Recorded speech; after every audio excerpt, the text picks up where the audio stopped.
Hi Virgo, mga dude, kumusta po kayo? Welcome po sa inyong Timeless March to April Transition Reading. Kahit anong araw, buwan o taon mo po ito mapanood at kahit anong zodiac sign ka, makukuha mo pa rin ang guidance ng cards. Focus lang po sa energy at i-apply kung ano ang resonate sa'yo. Bago po tayo magsimula, quick announcement lang po mga dude. Kung gusto nyo po suportahan ang channel, may affiliate links, super thanks at coffee link na makikita po sa description ng video. Perfect po ito kung gusto nyo pong magbigay ng tips or donations para sa mga readings at content. Para sa private readings, strictly email only po. Lahat ng details kung paano mag-request nasa description din po. Alright, so umpisa na po natin mga dude. At ito na nga at nagpakita na ang happiness at ang intervention. Divine intervention. Okay, so ito yung current energy ninyo, mga dude. So, meron kang external, internal, o divine intervention ngayon. May higher force na nagbabantay sa'yo, Virgo.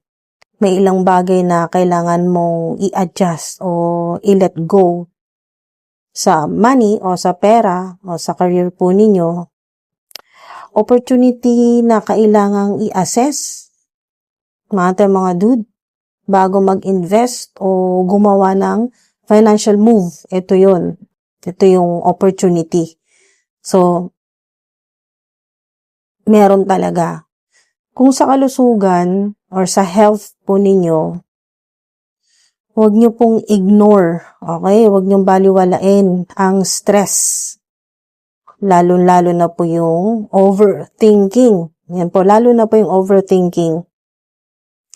So, sa love o sa relationship naman po, o kahit anong klaseng relationship, okay? O situationship. May taong tumutulong or nagbabantay sa'yo pero hindi ka aware. So, may mga signs or symbols o pahiwatig sa'yo ng Divine Universe. White feather, yan po, makita po kayo ng puting balahibo. White feather, coins, repeated numbers, o yung angel numbers, mga dude. 10, 10, 8, 8, 8, 4, 4, 4, 4, 44, 1, 1, 1, 11, 11. So, positive energy, mga dude. Ito pong happiness card po ninyo, no? Napaka-positibo po nito. Happiness.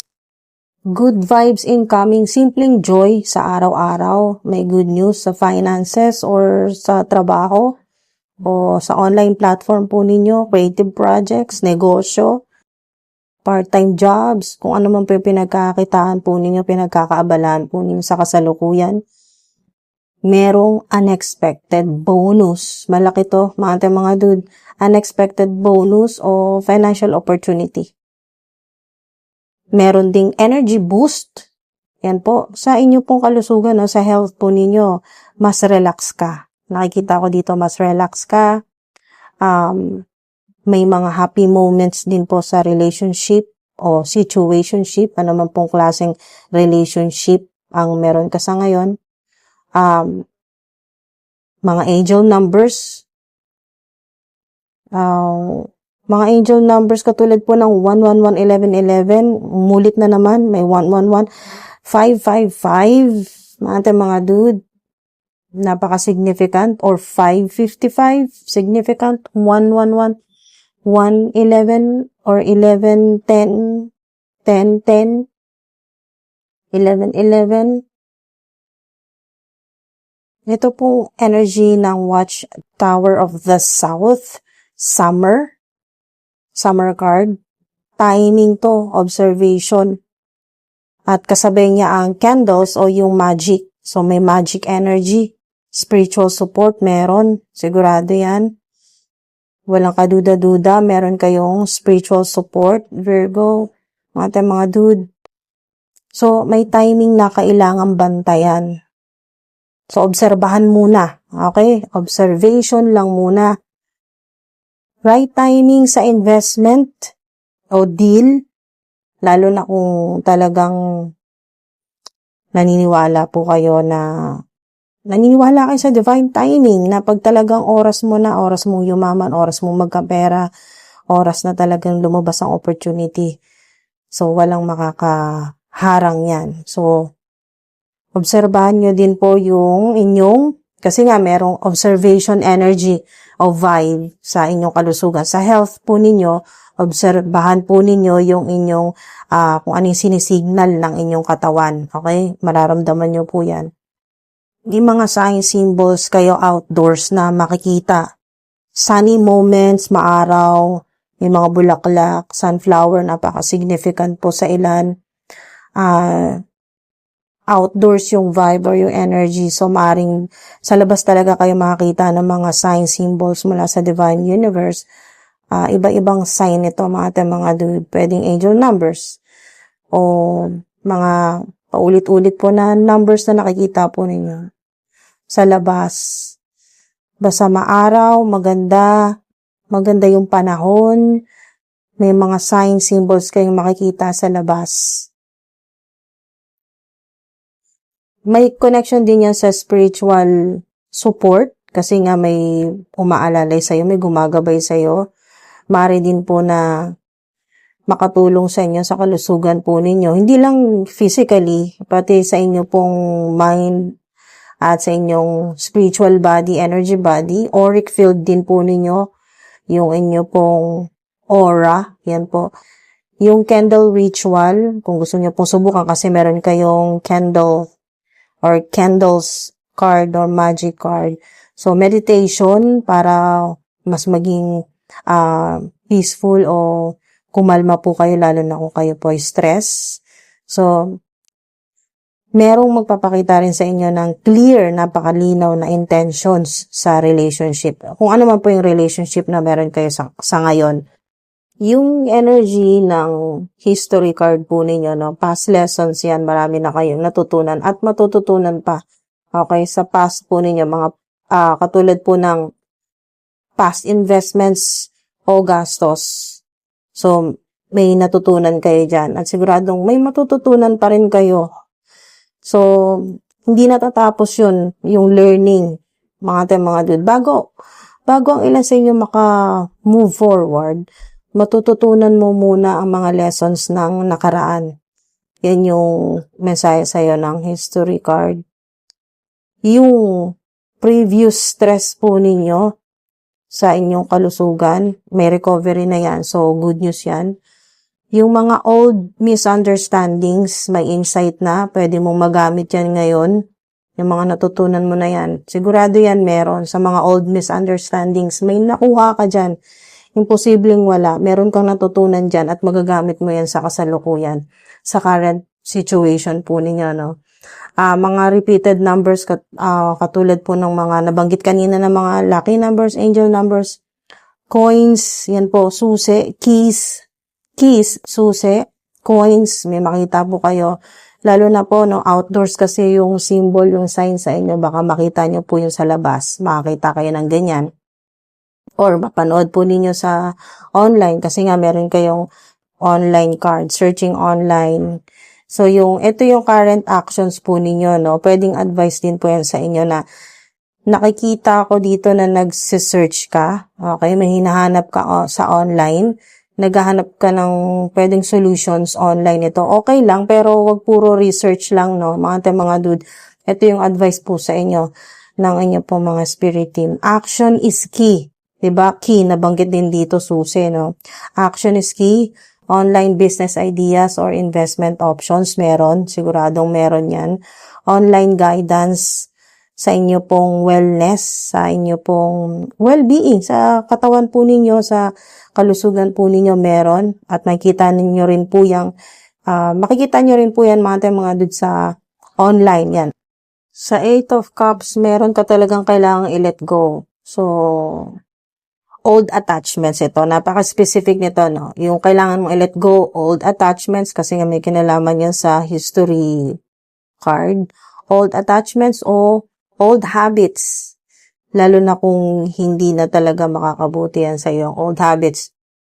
Yung sa money naman po, old debt or unsuccessful venture, let go nyo na po yan. Okay?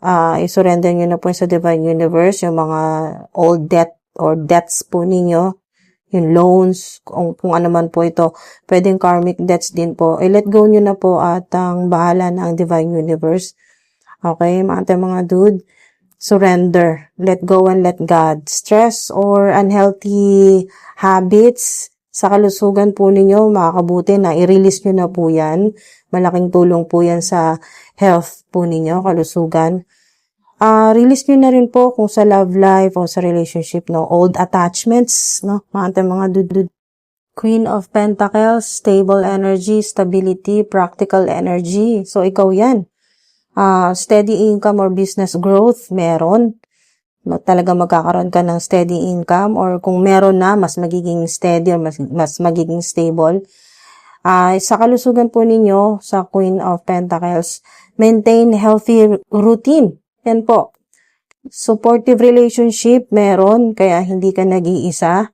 Mga lucky numbers, yan po, mga signs na makakatulong po sa inyo. Lalo na po sa mga mahilig po sa luck-based activities, chance-based activities, raffles. Napakalakas dito yung 4, 8, at 10. Okay? 4, 8, 10. At initials po, pwedeng initials mo to, initials ng tao na importante sa'yo or may connection sa'yo or iniisip mo ngayon, letter D, N, at letter S. Okay? D, N, S. So, sa 10 of Cups, ito na yan fulfillment, joy. Mga dude, completion ng project o venture, yan po. Energy alignment, napakaganda nito sa kalusugan po ninyo. Sa relationship or love, situationship, yan po. Ano man pong relationship, happiness sa relationship, new love, nakikita ko dito, new love, bagong pag-ibig to, mga dude.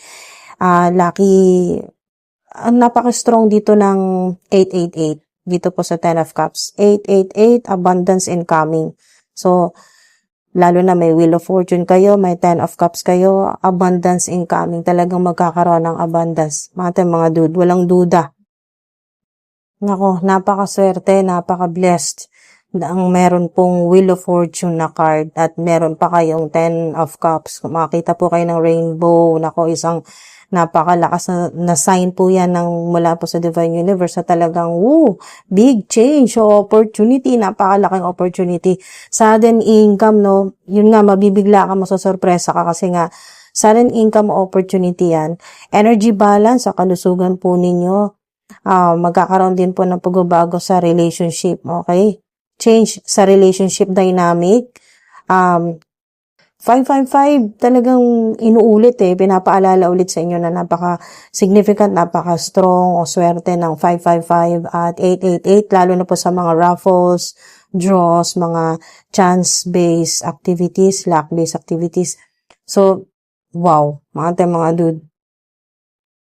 May confirmation na dito Dito pa lang sa you already know na card. Tama ang intuition mo kung ano yung nasa isip mo ngayon. You already know deep inside, aligned talaga yung energy mo, yung frequency mo sa opportunity. Hindi lang nakikita ko dito isang opportunity, maraming opportunities.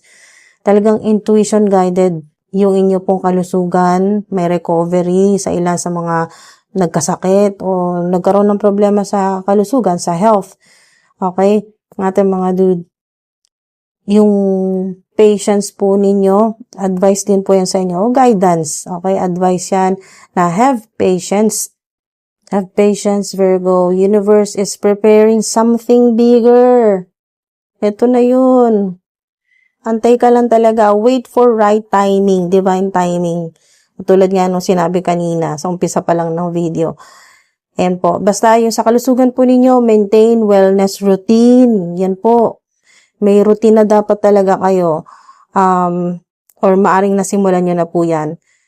At sa relationship, hayaan nyo mag-unfold naturally. Okay? Huwag nyo ipilit. Huwag pilitin. Ito, soon card po ninyo, confirmation din ito timing to, no? Ito yung pinaka-outcome, pinakita na sa inyo, may clue na kayo dito. Manifestation po ninyo, o yung resulta, kung ano man po yan na hinihintay po ninyo, malapit na. Kasi nga soon. Yan, opportunity, incoming na po yan. Hindi na opportunity, happiness nyo po, napaka-importante. Clarity, happiness, opportunity, yan po. So, ulitin ko po yung mga lucky numbers po ninyo, pang raffle draws, yan po, raffles, draws, games, luck-based activities, chance-based activities. Meron po kayong 4, 8, 11, 22, 88 or 888, napaka-strong po. So, maaaring makita kayo ng butterfly, rainbow, coins, white car, puting kotse, kandila, yan po, kahit anong kulay ng kandila, candles, firefly, significant din po, DNS, yan po, initials. So, mga dude, this is your March to April transition reading, timeless, patience, trust, and alignment. Ang key, abundance, happiness, love, and luck, good luck, are coming. Yan po, good fortune po ninyo. Good karma nyo yan, wheel of fortune. Comment below kung alin sa numbers or signs ang pinaka-resonate sa iyo. Maraming salamat po mga dude. Hanggang sa susunod po, ingat po kayo palagi. At yan po, huwag po kayo mawala ng pag-asa. Ayan na, parating na yung blessing po ninyo, abundance po ninyo. Thank you po. Ingat po.